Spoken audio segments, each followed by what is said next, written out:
I have them kind of, some of them are displayed. Like, do you remember that little hat that I played in the Vita with Kenny and Brooklyn and I forgot, Lisa was in that one too. But the hat, like the old-timey hat with like the spinner on top.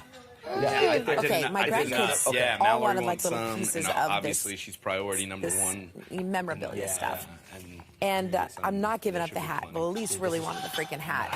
I was like, I'm not giving up the hat, but I will display it proudly on the mantle in my bedroom. Like, I will, right there, it'll be there, and you can see it and put it on anytime you want.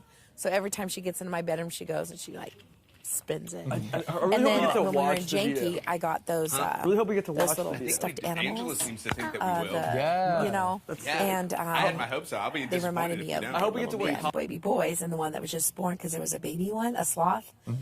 And now my grandsons, I told him, this is Levi and this is West.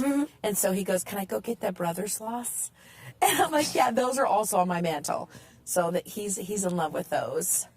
Oh my God. And of course I had my BB comic framed and hung in my scrapbooky craft room. Forget about all of those things that you get to like keep around. Oh my God. Cool, man.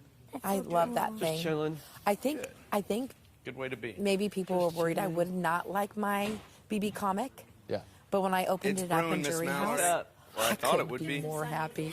I couldn't be more pleased. I loved it. I kind of wanted to hang it in my bedroom, but because I didn't want to see Matt every day, I decided not to.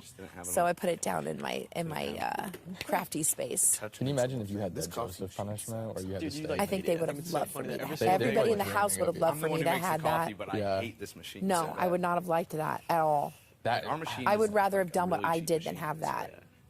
I remember that being, I don't remember what they called it, but. Well, all I can remember is the Spiz tent room. That's all I can remember. We licked it. Yes, Chuck. They're so fit. I know.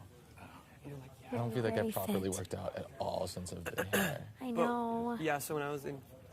so Chuck like, was a lot more buff than he looked like in his clothes. Yes. Did you pick a name? Yeah. And it's so funny, like, meeting him initial reactions. I looked up you know, he's dressed very nice. He's wearing, you know, his cowboy boots, if I remember right, the jeans, the belt, the hat, and you're like, oh, wow, a Texan boy or something, you know, I've got a cowboy here.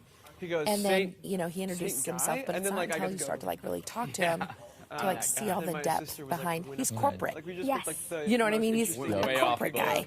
And like, the way he grew up and, like, everything, like, there's so much more than just exterior. Yeah. Like, you know what I mean? Yeah. And any wife that he freaking gets is going to be lucky, because all he does is talk about, when he talks about his future, he talks about his future wife and setting her up for success and love. Yeah, that's how Kamo is too. Yeah. Really? I haven't heard him talk about future. Yeah. He was saying that he wants a Christian woman. There's a really good chance she doesn't know. All the values that come.